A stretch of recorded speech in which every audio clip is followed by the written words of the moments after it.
Okay, let's look at what Messenger Elijah Muhammad teaches us about Danielle.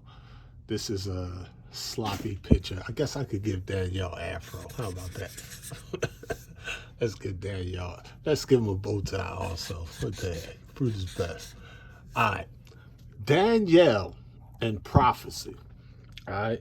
Danielle chapter 2 of the Bible teaches us about this statue, symbolic, but many people talk about the Romans and things of that nature there.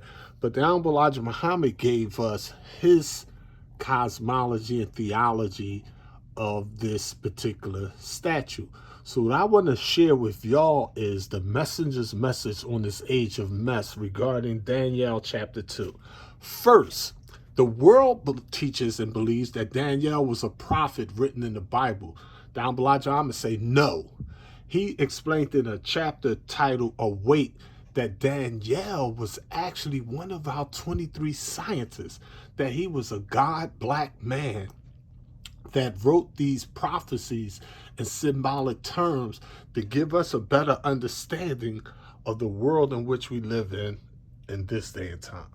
All right, so the head of gold, this is the head of gold, that represents the United States of America. Okay.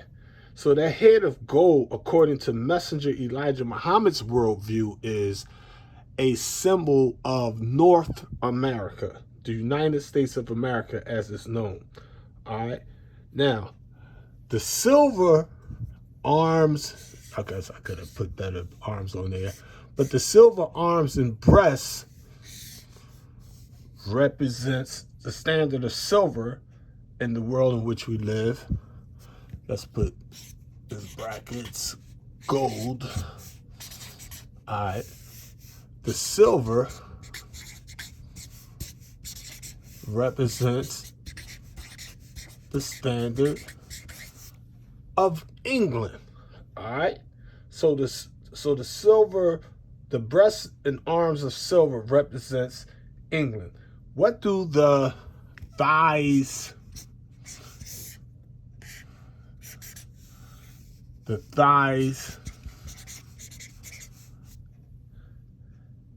of brass represent? The thighs of brass represents Israel, or to be more accurate, is Isis, Ra, and El, or the god, or the goddess, the god, the goddess, the god, male god, the female god, the male god, representing God. That's what El is. Elohim, El. Okay. Now, these legs were made of iron. You mix iron, pig iron, with carbon, you get symbolic steel. Who was the great producer of that? The Honorable Elijah Muhammad teaches us that the legs of iron and steel represents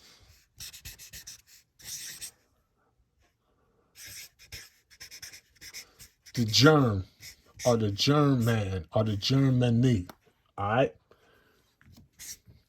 And last but not least, really should put this like this. The feet was mixed up according to the prophecy. All right. The scriptures teaches us the feet were part iron and part clay. That's kind of weird. The feet, according to Messenger Elijah Muhammad, according to Daniel, the prophet or the scientist, was part iron and part clay, or part steel and part clay. What does that mean? Well, according to Messenger Elijah Muhammad, of course, you can read in the Holy Quran that the original man is made of black mud fashioned into shape. But the Bible is different. The Bible talks about something different from the original man. The Bible, the Biblos, or the Bible teaches us about Adam, the red man or the pale man, the Caucasian man or the white man. So Adam is made from the dust of the earth. So here you got one man made from the dust of the earth, and then you have another man made from black mud. So the messenger teaches us that when you read of the last prophecy of Daniel, where the feet is part iron and part of clay, that represents integration. It represents the integration of the strong with the weak.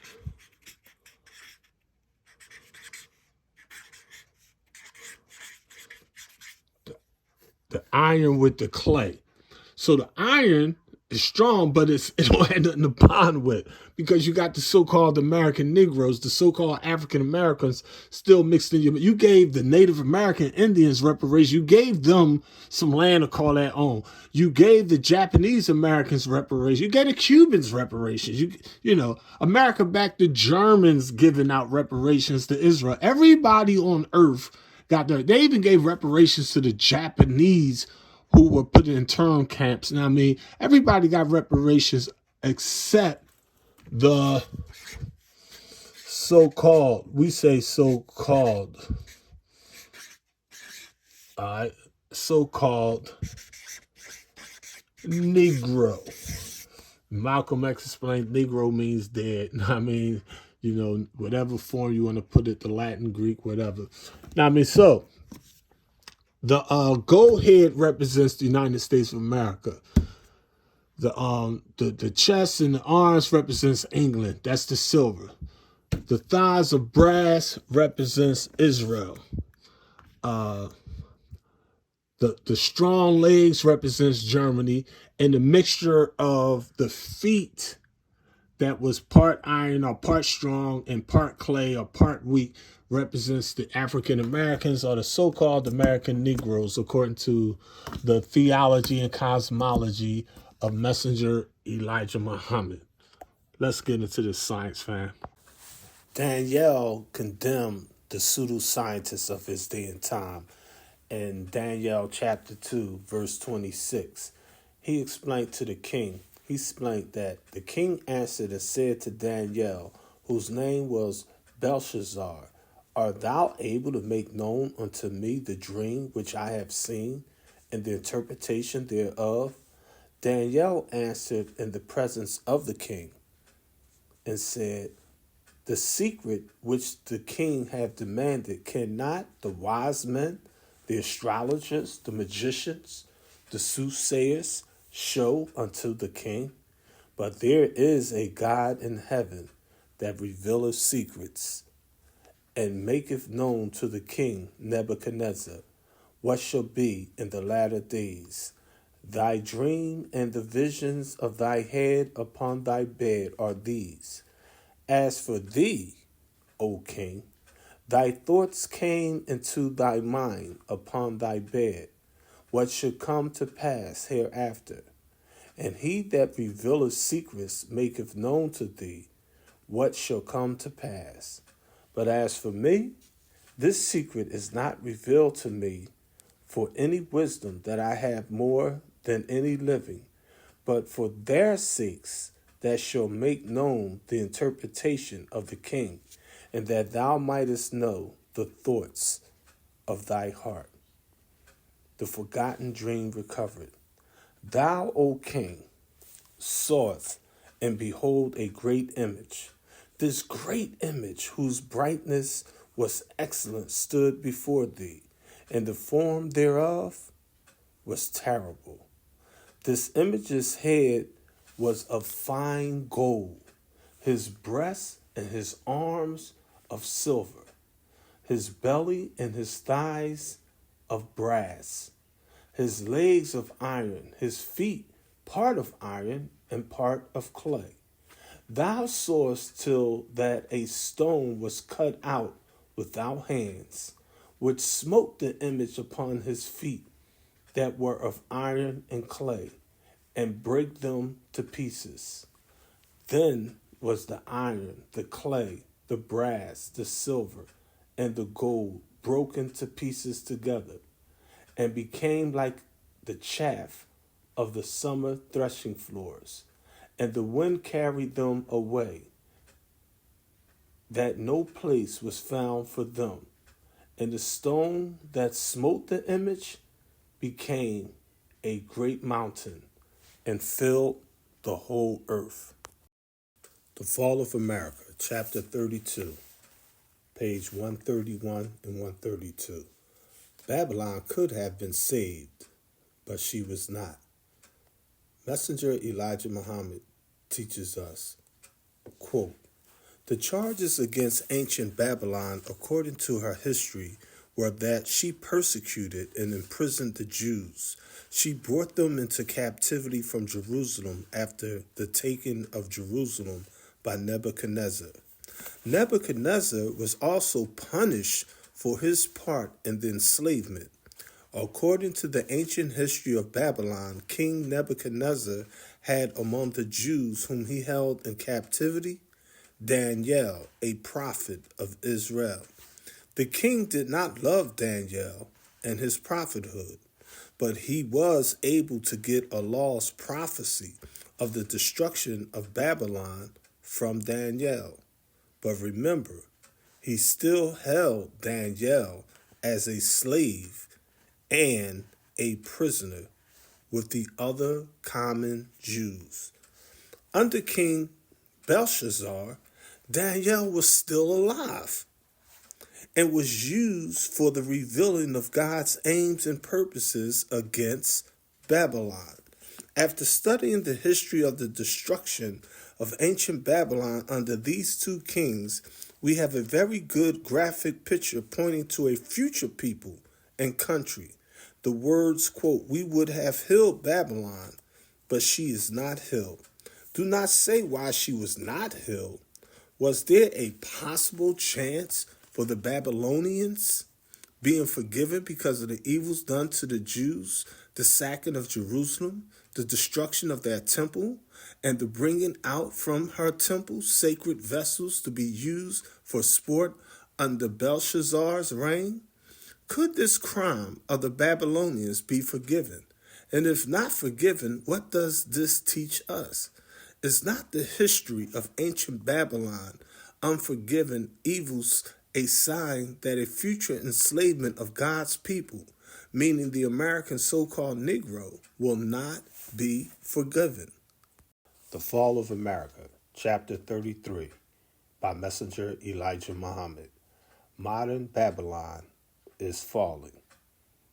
The devil was not made to exist forever. This is verified by both the Bible and the Holy Quran and by all writers and teachers of Scripture. So, here Babylon seems to refer not only to some town or city, but it also seems to refer to a race or nation of people. Ancient Babylon, as is known by all of us, was the city under the reign of Nebuchadnezzar and Belshazzar. The fall of Babylon was final. Babylon was never to be rebuilt after her fall, and Babylon was never rebuilt. This points to the same prophecy of the devil and his kingdom in the revelation of John in the Bible, that Satan and his kingdom will be burnt up and it would never rise again. In the epistles of Paul, there is a prophecy of the devil and his kingdom, that the devil was made for fuel for the fire. The Holy Quran refers to this prophecy in these words: fuel of hell is men and stone. So the fuel of hell is men and stones. We do not know why stones are put there with men. It could be referring to the hardness of the stone and to the hardness of the heart and the hardness of the wicked against truth and righteousness. In the book of Revelation, Bible, it is prophesied here that an angel heralded a warning to the people that Babylon is falling. He then tells us why Babylon fell. Babylon fell because she is become the habitation of devils and the hole of every foul spirit and a cage of every unclean and hateful bird. The foul spirit here is used to tell us that the people of Babylon were filthy. Fall of America, page 144, by Messenger Elijah Muhammad. The Bible warns you and me that on the final destruction of the wicked, Allah God will say to the angel that he has to usher in the judgment to bring his people to him, everyone that is called by his name. For he gives his people his name so that he may save them, so that they may be the servant of Allah God as they were the servant of the white slave master. As long as you are in the name of the white slave master, you belong to the white slave master.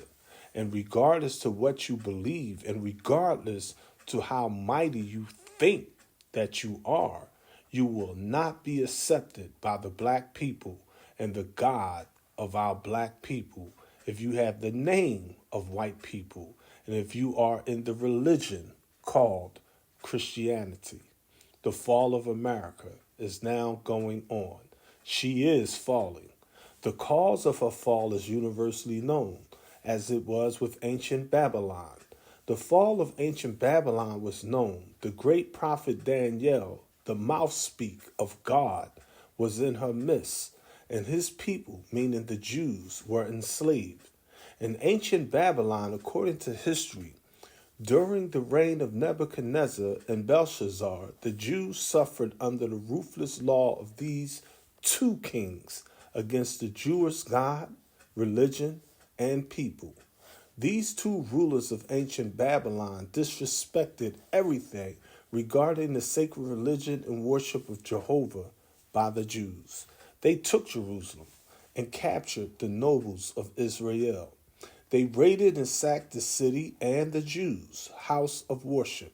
They made mockery and shambles of all that stood for Jehovah and the Jews. They made mockery of the prophets and the sacred vessels that God had King Solomon make and put in the house of worship of the Jews, so that they should be sacred. Nebuchadnezzar and his nephew or grandson, according to some historians, Belshazzar, gave the Jews no honor and no respect whatsoever under both of their reigns. God made an example of them to serve as an example of a future people's opposition and disrespect of God and his people. Master Fard Muhammad, who is Allah in person, wants to make it clear that he has chosen the American so-called Negroes to be his people. It is now February of the year 2025, according to the devil's calendar. President Trump came in and signed an executive order. He basically removed civil rights. But this executive order was signed by a president that did not realize he was fulfilling prophecy. President Trump and Elon Musk and his staff are 10% rich slave makers of the poor. Messenger Elijah Muhammad contended with Dr. Martin Luther King and the civil rights leaders on the issue of so-called integration. Dr. Martin Luther King and those with him and those that shared his ideology, they wanted to integrate with white people in the United States of America. The Honorable Elijah Muhammad, Malcolm X, the Honorable Brother Minister Louis Farrakhan, and many others wanted independence. They did not want separation or segregation. They did not want white people controlling and dictating what they could or could not do. They wanted to be independent of America's imperialism, capitalism, and control. They wanted to walk freely in the light of the sun and do for themselves. They tried to establish a political apparatus that would bring this into fruition. But the opposition came from those that sought integration. So Dr. Martin Luther King, he had the idea that one day his little white children and black children in America would live together in peace and harmony. After the assassination of our beloved brother, the children in the United States of America are still not living in peace and harmony. No more than piranha fish and tuna fish will get along. No more than chicken hawks and chickens will get along. No more than snakes and frogs will get along. No more than cats and mice will get along. The nature of a thing cannot be mathematically changed. You may alter the characteristics temporarily, but the nature of the thing invariably remains the same. So the Honorable Elijah Muhammad wanted our people to be able to live amongst our people on some land to call our own. He desired a nation in a nation.